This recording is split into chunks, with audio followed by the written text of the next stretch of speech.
For a quick rundown of everything I used: 30mm socket for the axle nut, 19mm for these two studs, 17 on the back, 14 for the brake caliper.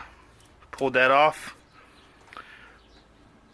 Pulled the shaft out of the wheel bearing. Used a crowbar back there to separate the shaft from the transmission and pulled it right out.